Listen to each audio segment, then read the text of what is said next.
Very well. Thank you. All right. How's everybody doing? Jenny, thanks so much for joining us today. Those of you who may not know Jenny, and I don't know how you wouldn't, but she is one of the leading venture capitalists in Silicon Valley, recently named to the top 10 of the Forbes Midas list for VCs, the first woman to ever make it into the top 10. So her reputation precedes her. But today I wanted to kick off a little bit and talk about China and the economy. The last couple of days we've seen the Chinese market under pressure a bit. And I wonder from your perspective, given that you established GGV in 2005 in China, what you see and what your perspective is in terms of the Chinese consumer and how that's impacting the local tech economy. Hi everybody, I'm Jenny Lee. 大家好，我是 Jenny. I think this is a forum that's bridging US and China, so if we need to, we can always interchange in Chinese and English. So I think as Mary Catherine mentioned, right? So in our view, I think that in the technology world, the US and China market are more and more intertwined. The fact that GMIC, I've been coming here for the last many years, right? And over the years, I've seen more and more interaction between Chinese companies and US companies. I've seen more US startups, come here and talked about, how do I get to China? I've seen Chinese companies, and you hear from Fushan and Bill earlier from 2 Chinese companies as well. So I think really from that perspective, the technology world is one that is more converged more than ever. So definitely, as an investor investing in both US and China, we'll love to see more of that interaction. We'll love to see more collaboration happening, not just on the technology level, but on different levels, whether it's political discussions and so forth and so on. You have an enormous portfolio, and you meet with young entrepreneurs all of the time. What are you looking for today when you think about something that GGV might want to invest in? What's on your radar? Yeah, so I think that startup, it's all about entrepreneurs, and I think I've mentioned this before. It's really tough being an entrepreneur. Fusha mentioned if you're sitting in China, you're thinking fast, free, and maybe I'll add global as well. And so I think when we talk to entrepreneurs, we like to see a couple of things, right?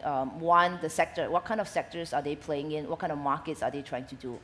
And we're trying to match the market with whether the founder is the right person to be doing this. So the founder, market, and then business model. So a lot of times you find the right market and you have the right team.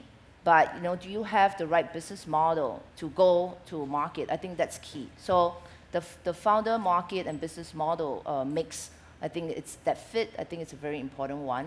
And it's kind of broadly speaking, but definitely it applies to different verticals, right? So if you are in the IoT sector, the Internet of Things sector, and you're trying to bring a cool hardware to the market, if you are a US company with great design know-how, then definitely from a founder business model fit perspective, you have to think about adding resources or talent from China who can help to take care of the production or supply chain at the back end, right? So the whole founding team, business model, and the ability to bring that product to market becomes a very important consideration for us. So that's really one area of how we look at it. I think the second more subtle area, it's not a formula.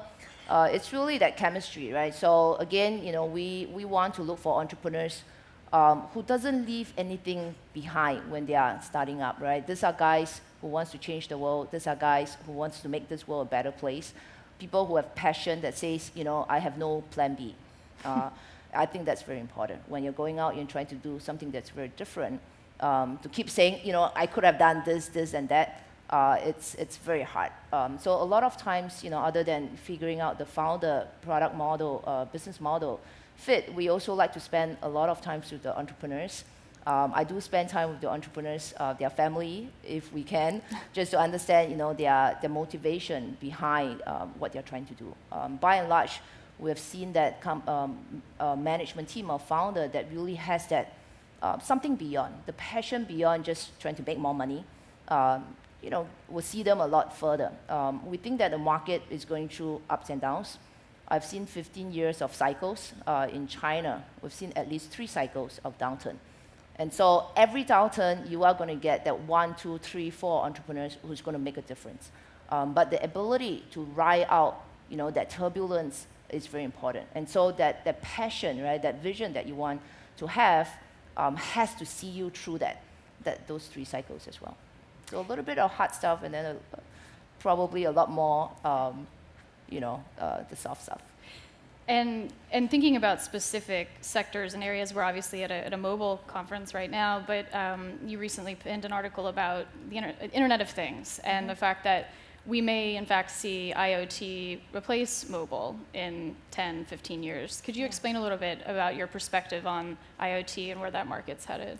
So I think the way we think about IoT is really not just the wearables.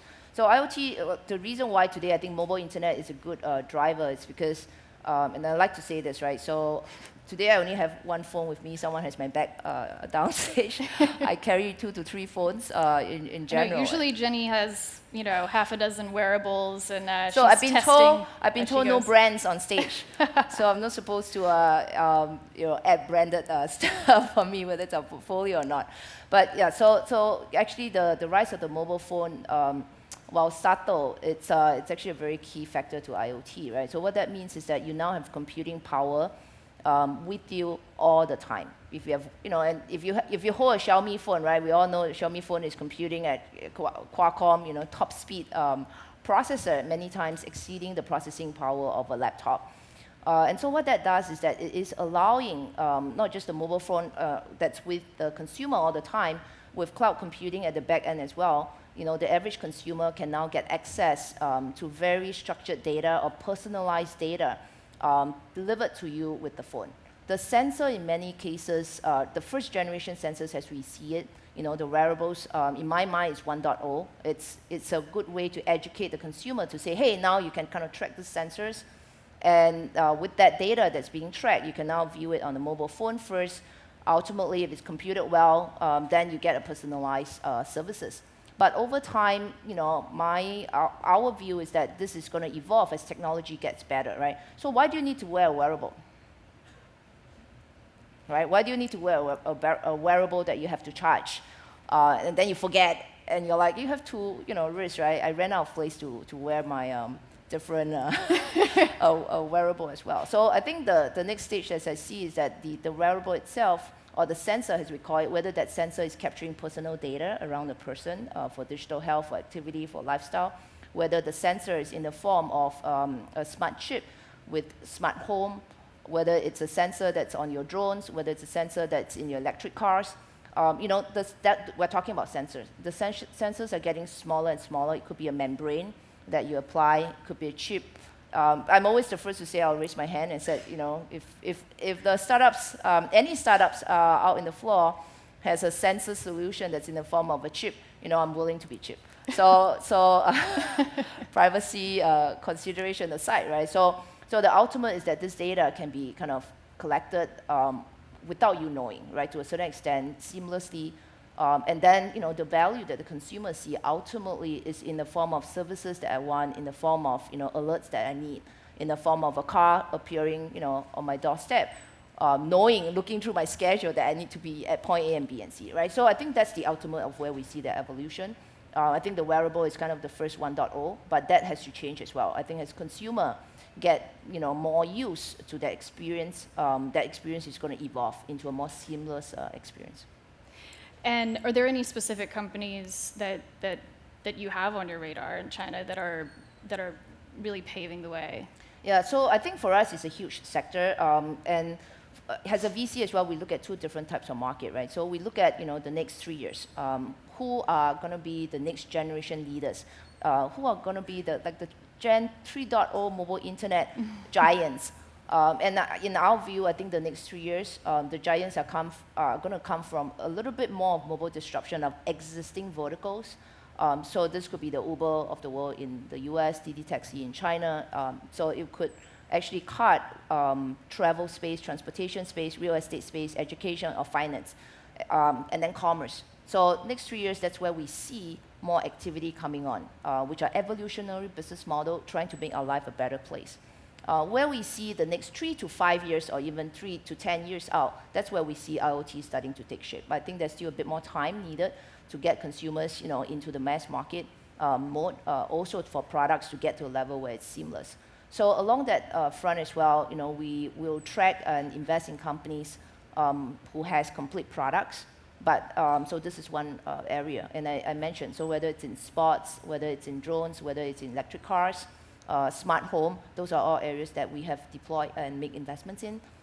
We are actually spending a bit more time looking at some of the underlying technology, so the sensor technology, the semiconductor technology, analytics, right? If you have all that data, what are you going to do with that data? So how do you compute? That's one area. The next level of evolution definitely is computational, right? So artificial intelligence, robotics. I think in particular, we are quite bullish on the whole robotics scheme. I think that robots have been around for a long, long time. We use that in industrial all the time, but it could potentially lead the way in the so-called second industrial revolution, which is it can free up, the human manpower from not just doing mundane day-to-day stuff, but also non-standard tasks. Then what it does is it allows humans to actually focus a little bit more on the creative side of the business. So I would say that's a little bit far out, 3, 5, 10 years. But again, as VCs, we need to look at what's going to bring in the bells or ring the bell in the next 3 years. But again, as tech investor, we also need to know that some of the new technology 5 to 10 years out can disrupt the world that we know of today. And so we are trying to invest in the building blocks that can promote this change. Sure. I mean, after all, when you first became interested in Xiaomi, it was just merely a prototype, right? No, absolutely. So Xiaomi has grown a lot in the last 5 years, and definitely, they are the ultimate in terms of the fast, free, and get to market with the right product business proposition. That was 2010 actually. So, long time. Just seems like yesterday, right? So when you think about the market now versus 15 years ago, when you first set up GGV, what are some of the biggest things that have changed about investing in tech in China specifically? And where would you say the market is in terms of maturity versus, say, the US VC space, which obviously is quite mature? Yeah, so it's an interesting question, right? So having been on the US side and also on China for the last 15 years, I think the most distinct difference that we have seen is that in the first 10 years, I would say 2000 to 2010, China business model has largely been operating-based business model, right? So Chinese entrepreneurs are hungrier, they execute faster, they're willing to do it for free, and they're willing to acquire the users first. A lot of times the monetization model is direct, right? Advertising works very well in the US, it doesn't quite work in China. So ultimately in China, it's about can you deliver the right value to the consumer? You don't have to be overly creative, but you have to deliver the need and services that the consumer wants. So they tend to be a bit more operational in nature. It could be, like Alibaba in this case is commerce, right? Allowing you to order, and buy things online anytime, anywhere, and then being able to deliver that to you. So that's an operational task, right? But being able to operationalize that on a wide scale basis to be able to address the 800 million, users in China that's on Alipay, for example, that takes a lot of operational finesse and management strength. So by and large, I think we've seen a more operational kind of strength company in China, right? Versus in the US in the first 10 years where it was a bit more asset-light, right? So US companies tend to like light model where you can attract a lot of traffic and then get advertisers to pay for it. So in the last 5 years, though, I think that with mobile internet penetration, with the growth of mobile internet users in China, we are seeing actually a pretty distinct changes, right? As I mentioned earlier about IoT space, the whole mobile disruption, what we're seeing from China entrepreneur side is that we are starting to see innovative products, right? So whether it's the drones, whether it's the electric cars, whether it's IoT, I mean, that's innovative business model and product as well that's backed by technology. So the technology, I would say on the technology front, Chinese companies and Chinese startups are catching up a lot more in terms of the type of defensible, deep technology that we're starting to see. It's a good trend. I think the other trend that's interesting is emerging globalization. I like to add, I think globalization is something that you cannot run away when you're sitting at GMIC, right? The first word is global. So I think we're also starting to see Chinese entrepreneurs taking their business model international. So whether it's Xiaomi trying to bring their product international, whether it's Cheetah Mobile who has their first product, or the great product doing well in the international market. So that's also something that we are seeing pretty interesting. There are emerging economy CEOs that we are seeing, say India entrepreneurs, we're seeing a lot more of them coming to China to also learn about business model that has taken off in China. And so the wave goes, right, as mobile internet penetration goes up in different countries, we're seeing that wave go. So if you're an entrepreneur in the US and you have yet to bring your product to China, you may want to consider leapfrogging to markets like India. If you're an entrepreneur in China and you're pretty much done in China with market share there, then definitely on the international front, it's good to start thinking about where your next market would be in terms of where you can take your products. You've mentioned drones a couple of times, and you yourself are a drone engineer. Do you miss ever being on the engineering side of things? You've been hugely successful as a venture capitalist, but do you find that you're able to exercise that muscle when you meet with young engineers? Yeah. So I always had this urge to go join a startup, right? It's cool when you meet a startup that's trying to change the world. But I think part and parcel of being a good investor is knowing our position, like how we stand relative to the entrepreneurs.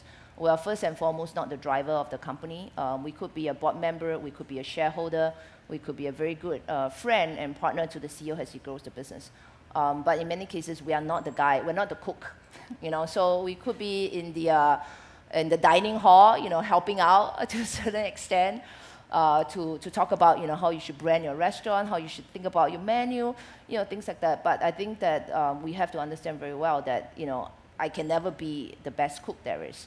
And so I think understanding, despite the urge to say, hey, let me go down and I can show you, right? I can do a better app. That's not what we are doing, right? So I think understanding that that position, my own strengths and weaknesses, I think is a very important aspect to what we do. And if companies are doing very well, then you don't want to go in and kind of mess up the dish that the cook is trying to do, right? So I think that's actually a very important consideration as well. One last question before we put it out to the audience. We mentioned that you have achieved great success as a female venture capitalist. To what do you attribute that, and do you think at times maybe there's too much of an emphasis placed on gender in your industry? Right. So definitely, I think that gender does not play a part in how you are successful. So whether you're women entrepreneurs or whether you're a guy entrepreneur, there's no reason why you cannot be successful despite your gender, whether you're in the US or in China. Actually, what I'd like to maybe address here is, when I first went to China, it's interesting. So 15 years ago, I cannot speak Chinese.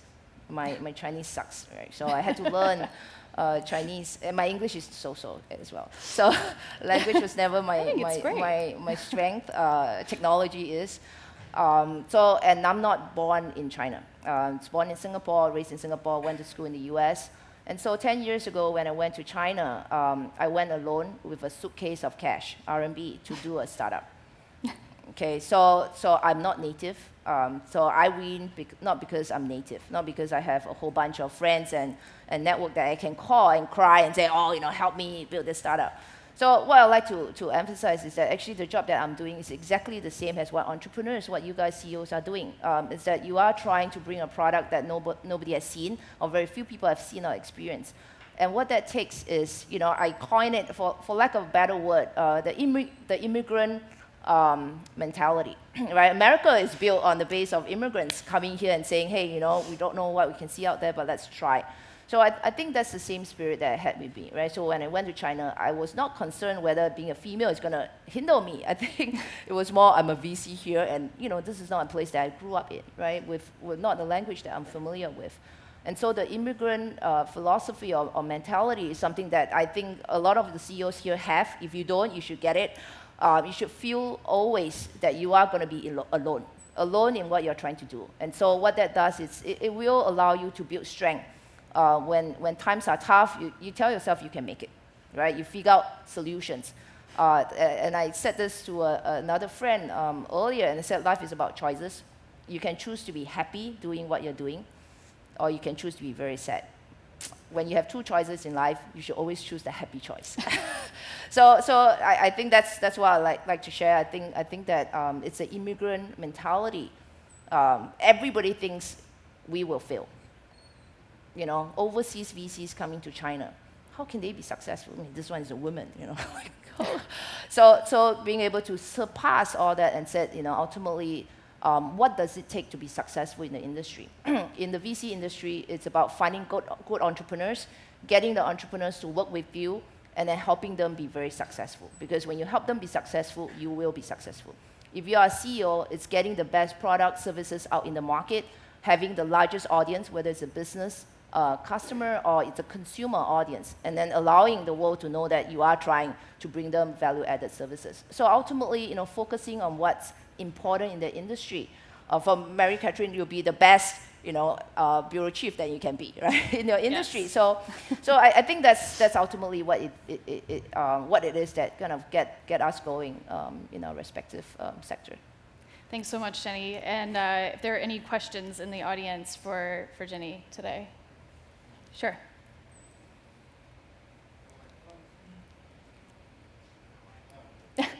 Shout it out. All right. So you have a room full of really talented and amazing people in front of you. And you also have some needs. You have a room full of amazing people in front of you, and you have some needs and so on. So if you had an ask that you, like something in your business that's your difficulty or hard for you to deal with, or something that you can ask the audience for help with, what would that be? Help with the audience. So I'm in the business of VC. I think what I love to see from the audience is how many of you are entrepreneurs trying to build a business? How many of you think that you are trying to change the world with your product or services? All of you. Well, so I'm always in need of the best entrepreneurs and the best business plan, the best product to hit the market. And you should look for me. My information is available on the internet. So I'm around today and tomorrow.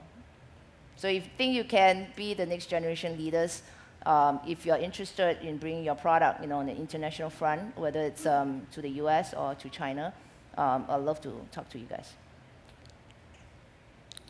Any more questions? Yes. Can you just talk about the cross-border e-commerce opportunity and also about e-commerce through WeChat? Mm-hmm. A good question. So I think that commerce is an evolution. We started in 2002, 2003, we made our first investment in Alibaba, right? So we've seen commerce grow from PC commerce and then the evolution. So what we've seen is that, you know, the first generation of commerce companies, the Alibaba, the Tmall model, the JD.com model. The second evolution of commerce that we've seen is around social commerce. We call it social commerce. And the way we talked about commerce is that it's no longer enough that you have a store or a mall that you can go up there and look at and serve through products. The next generation in evolution on commerce is then about, can you understand the specific segments that you're targeting? If you're targeting a segment of users who are like, you know, age 25 to 35 women shopper, then can you create a community content that you can curate that content so that you can actually attract this user to come back not just once every month to buy, but 3 times every month. So that's what we call social commerce. It could happen in the home renovation sector. We're an investor in a company called House.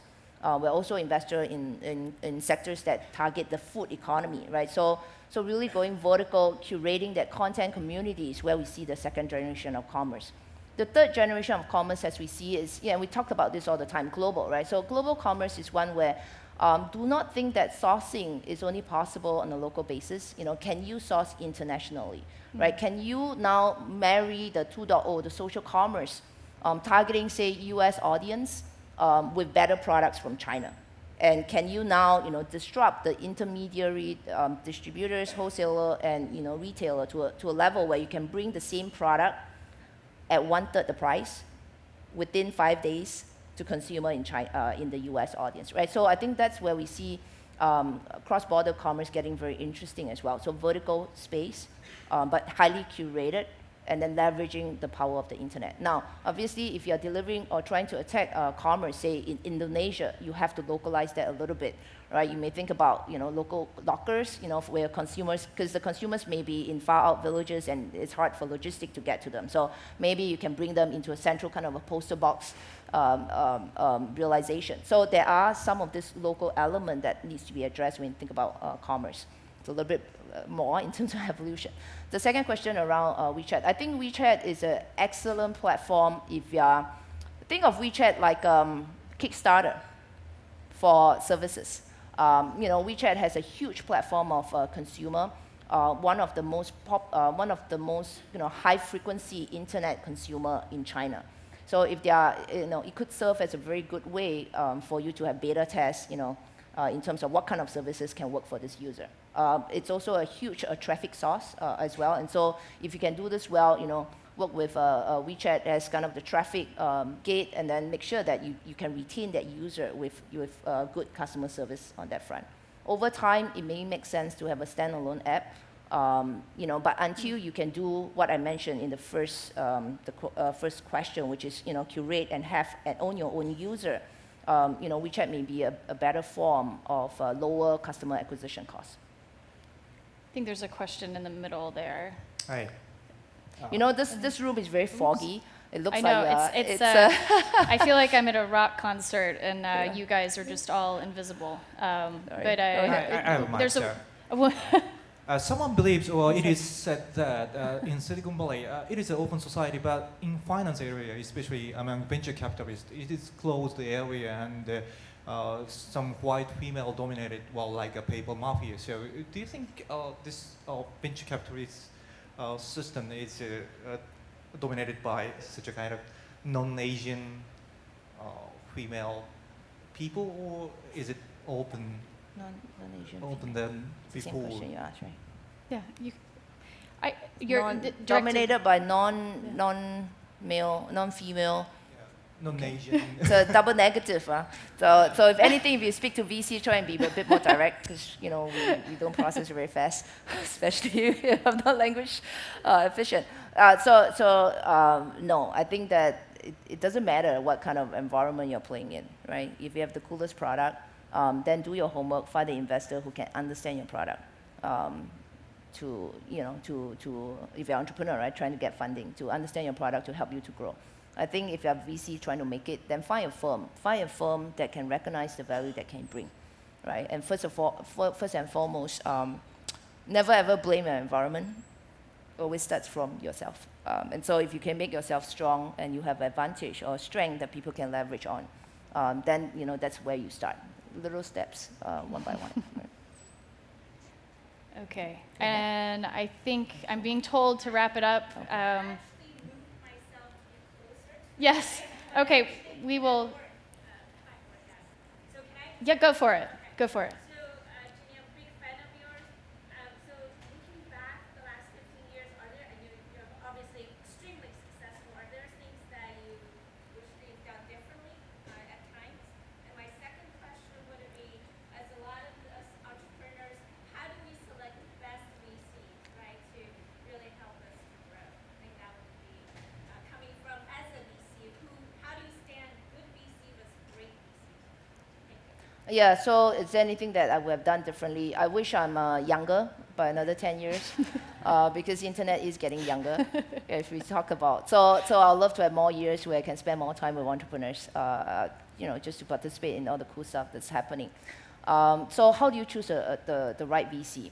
So I would advise this. I think that branding of a VC is important, but it's actually not the criteria that you would use to choose your partner, right? So a VC partner can be with you for a very long time. Most companies that we have seen, whether it's Alibaba or Baidu or even Facebook, they go through, they need 5, 8, 10 years before they become large and successful. And so the partner that you pick, the earlier, right? So whether it's Series A or Series B or even angel investors, those investors are actually going to be with you for a long time.